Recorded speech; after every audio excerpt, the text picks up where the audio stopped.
¿cómo estás? Bien, ¿y usted qué tal? Bien, también. Yo soy pediatra, bueno, yo hice medicina, después de medicina decidí que quería ser pediatra. Hice pediatría en el Hospital Infantil de México Federico Gómez y después hice reumatología pediátrica, justo porque me engancharon los niños crónicos con enfermedades crónicas, y entonces decidí que no quería ser oncóloga, que la parte inmunológica me gustaba más, y por eso hice reumatología pediátrica. Y después hice un poco de investigación en enfermedades renales desde el punto de vista de las enfermedades reumáticas. ¿Cómo nos podría usted empezar a platicar acerca de todo el tema con Ale? Pues, ¿qué es la arteritis de Takayasu? Mira, las vasculitis en general son enfermedades raras en población pediátrica. En general, hablando de vasculitis en general, hay ciertas vasculitis más frecuentes que otras. Por ejemplo, enfermedad de Kawasaki, que se presenta en niños más pequeños, y púrpura de Henoch-Schönlein, que también se presenta como en niños menores de 6 años con mayor frecuencia. Enfermedad de Takayasu o arteritis de Takayasu, que son los dos nombres, antes la conocíamos como enfermedad sin pulso, ¿no? Okay. Eso así la conocíamos antes y ahora ya se universalizó y el término correcto es arteritis de Takayasu. Es una vasculitis de grandes vasos. ¿Qué quiere decir? Que se inflama la pared de los vasos de grande calibre. Nosotros los reumatólogos estudiamos a las vasculitis dependiendo del grosor del vaso que está afectado. Entonces hay vasculitis de pequeño vaso, de mediano vaso y de vasos grandes. Entonces la arteritis de Takayasu es una vasculitis de grandes vasos. Ahora, en población mexicana, la realidad es que no tenemos cifras ni estadísticas. En la parte de Europa, Latinoamérica, la enfermedad de Takayasu es de las enfermedades con menor prevalencia. Si traspolamos estos datos a Asia, allá tienen una mayor prevalencia de esta enfermedad. ¿Se lo heredamos? ¿Se infectó? ¿Cómo lo obtuvo, no? Okay. Es una pregunta que necesitamos como ser bien claros con la respuesta, porque también eso nos va a dar pie para pensar en tu otra hija lo puede tener, ¿no? O como papá, ¿cómo sabemos cómo pensar en si podemos tener esta enfermedad? En general, todas las vasculitis y asimismo también arteritis de Takayasu es una vasculitis de etiología o causa multifactorial. ¿Qué quiere decir? Que sí hay una predisposición genética, sí hay genes descritos que predisponen, pero al final, si solo tuvieras el gen, no es igual a voy a tener arteritis de Takayasu. El que sea multifactorial quiere decir que hay muchos factores que intervengan en que sí nos dé o en el que si estás predispuesto se detone la enfermedad, como procesos infecciosos, sobre todo en arteritis de Takayasu, tuberculosis juega un papel importante. En el caso específico de Ale tuvo en muestras repetidas positividad para tuberculosis hasta que hicimos un estudio más específico donde se descartó y por eso pudimos de forma segura poner inmunosupresión. Además de tuberculosis, hay muchas otras virus y bacterias que pueden hacer que el sistema inmune se desorganice y entonces puede detonar que si teníamos todos los factores predisponentes a que nos diera o que se desarrollara la enfermedad, se desarrolle.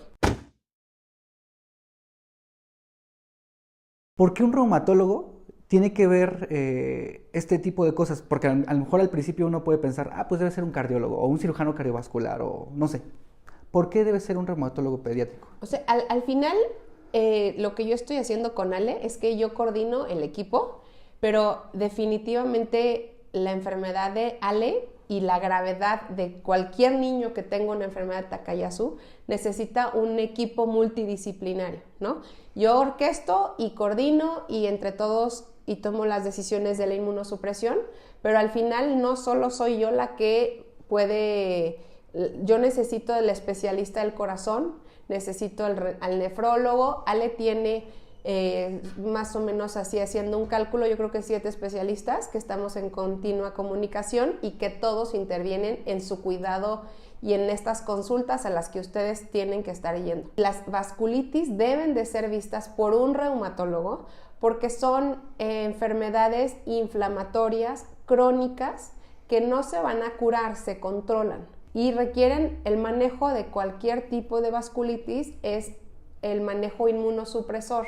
Necesitamos bajar las defensas para poder controlar la vasculitis. ¿Cuál es la diferencia entre que te vea un reumatólogo de niños y un reumatólogo de adultos? Reumatólogos de adultos hay varios, reumatólogos pediatras somos muy pocos. Todos los niños con enfermedad reumática deben de ser vistos por un reumatólogo pediatra. ¿Por qué? Porque los niños van a la escuela. Hay niños como Ale, que estaba todavía muy chiquita, que tiene un esquema de vacunación no completo, donde nuestra obligación es tratar de controlar la enfermedad y reincorporarlo a la vida lo más rápido que se pueda. Va a tener Ale que ir al jardín de niños o a maternal en corto, ¿no? Porque necesitamos que sea una niña, sí con Takayasu, pero una niña que haga una vida normal, ¿no?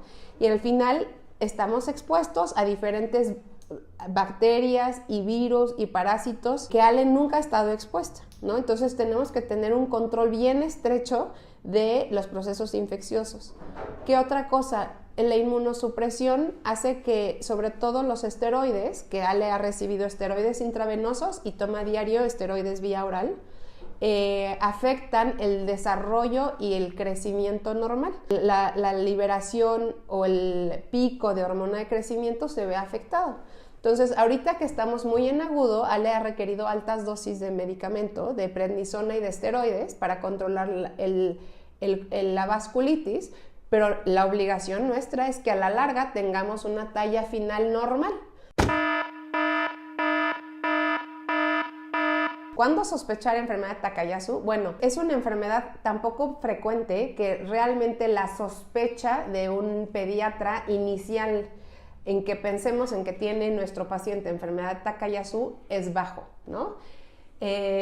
Estos niños con vasculitis de grandes vasos van a tener cansancio, bajo rendimiento escolar. Si están muy pequeños, como en el caso de Ale, van a dejar de comer, van a aumentar las horas del sueño. En el caso de Ale específicamente hubo un síndrome regresivo. Las habilidades neurológicas que ya las teníamos, ya las había adaptado e incorporado a su vida diaria, como sentarse, como tal vez empezar a gatear, a empezar a platicar más, a balbucear. Hubo un síndrome regresivo donde en algún momento de la enfermedad, donde estuvimos en terapia intensiva, dejó de tener la habilidad de sentarse, la presencia de algún soplo, manifestaciones neurológicas secundarias a hipertensión. Acordémonos que los niños hipertensos, a diferencia de los adultos, la hipertensión está medida de niños por el riñón, no por el corazón, ¿ok? Entonces, el que un niño esté hipertenso me obliga a pensar que algo no está bien en el riñón y sobre todo a nivel de la vasculatura renal. La hipertensión de difícil control es un dato bien importante que nos tiene que orientar a pensar en Takayasu. Puede haber convulsiones, puede haber hemorragias o sangrados, infartos a nivel del sistema nervioso central en el cerebro. Los síntomas son variados y van a depender de la parte de la aorta que está tomada y de la edad de presentación en el niño. Por ejemplo, en niños muy chiquitos se podría confundir con una coartación de aorta, ¿no? Que justo en el caso de Ale, cuando llegaste conmigo, yo dije, seguro está coartada porque no había visto ninguna imagen. Pero cuando me voy a la imagen, tienes una angiotomografía donde el grosor de la pared de toda la aorta está completamente tomada, ¿no? Y eso no es compatible con una coartación y me obliga a pensar en que esa pared de la aorta ha estado persistentemente inflamada. Incluso buscaré una imagen para que la pasemos en el video, pero el grosor de la pared era casi igual que la luz del vaso. O sea, Ale tenía una dona, estaba completamente inflamada toda la pared del vaso. Takayasu no es común en población pediátrica y es mucho menos común en niños tan pequeños como Ale. Cuando llegaste conmigo hice una revisión en la literatura. Para los no médicos hay como formas de saber qué está publicado a nivel internacional y encontré únicamente 6 casos de niños mayores de 1 año y solamente 2 casos en niños menores de 1 año. O sea, realmente el caso de Ale es un caso que es excepcional porque toma un gran segmento de la aorta, que también haremos una imagen para que sea más tangible.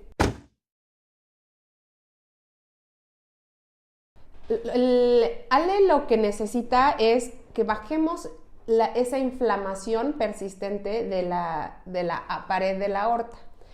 En el caso específico de Ale, tenemos el corazón y del corazón hay como un arco, que ese se llama callado aórtico, y de ahí sale un tubo para abajo y eso se le llama aorta descendente. Luego está la aorta abdominal y luego se bifurca hacia las piernas. En el caso de Ale está tomado toda la aorta descendente, toda la aorta abdominal y la bifurcación. Incluso en el caso de Ale, la cantidad el calibre de los vasos arteriales de los miembros pélvicos, de los grandes vasos, es muy pequeño. Uno son los esteroides, que son los que hacen que rápidamente podamos controlar la enfermedad. Con Ale se han pasado vía oral y se han pasado al principio, se pasaban intravenosos con pulsos.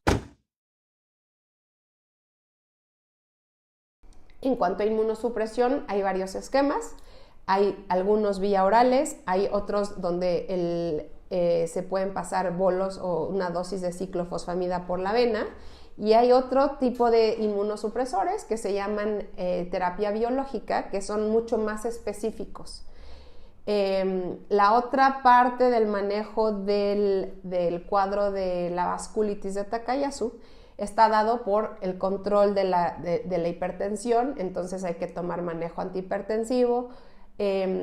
Takayasu hace que se formen como grandes burbujas o globos en el trayecto de una arteria que es como longitudinal, es un cilindro y de repente le sale un chipote.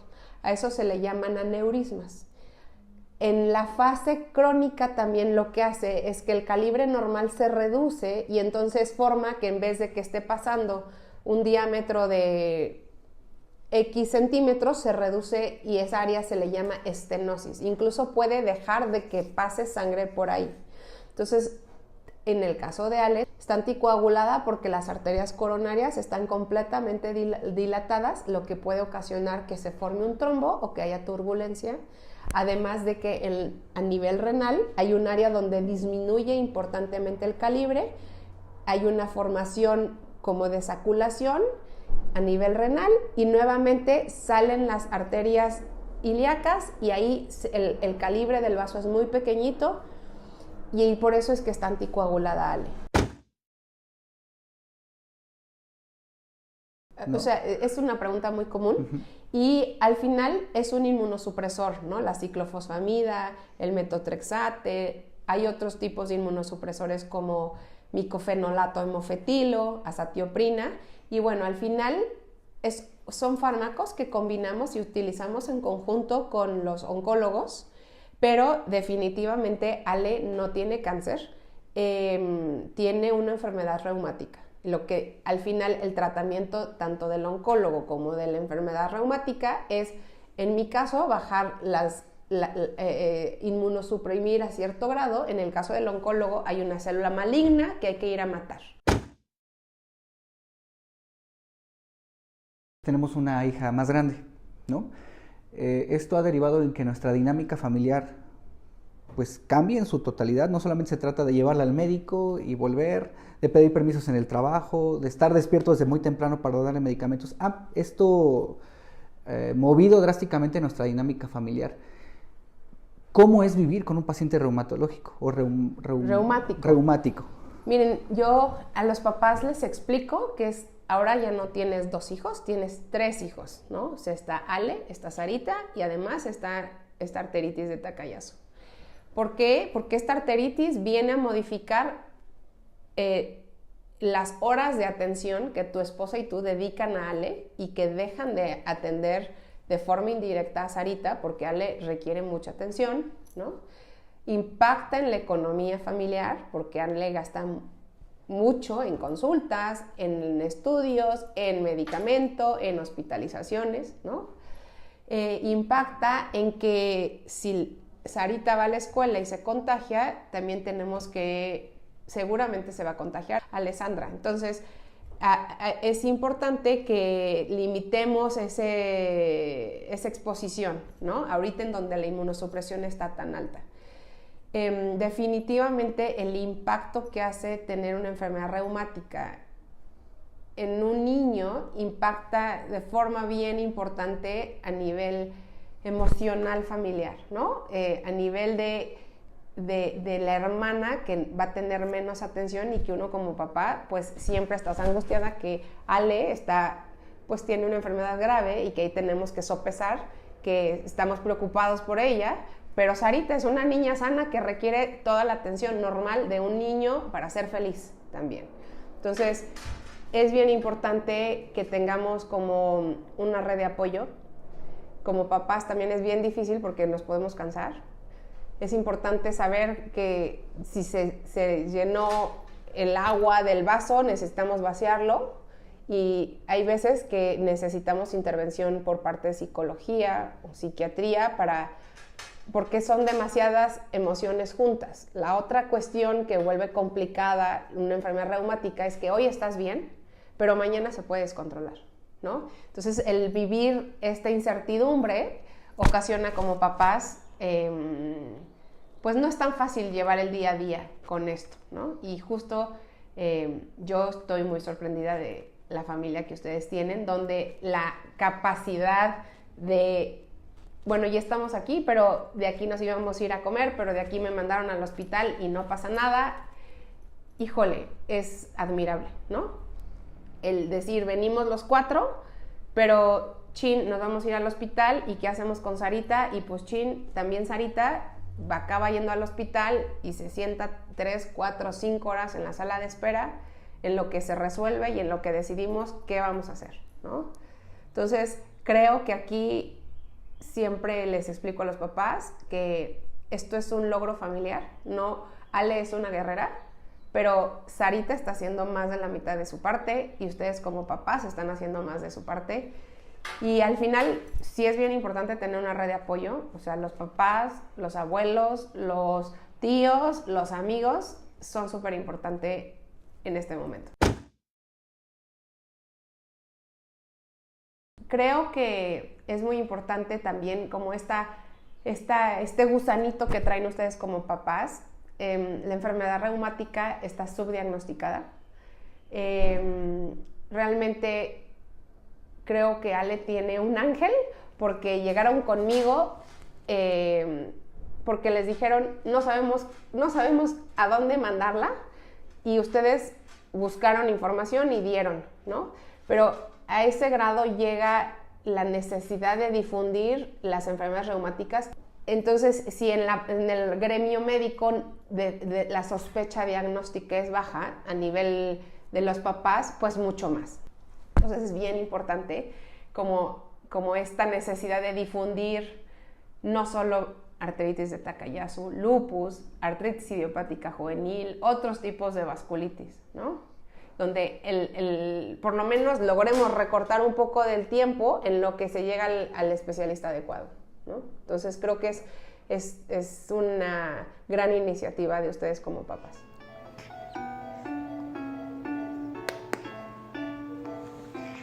Y este es mi juguetito que me prestó la doctora.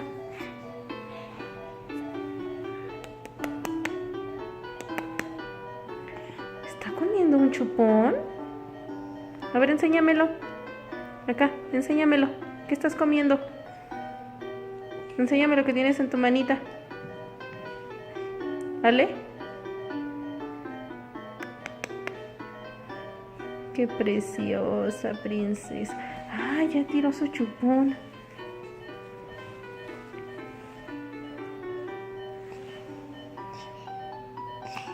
En la boca, mami. En la boca. En la boca.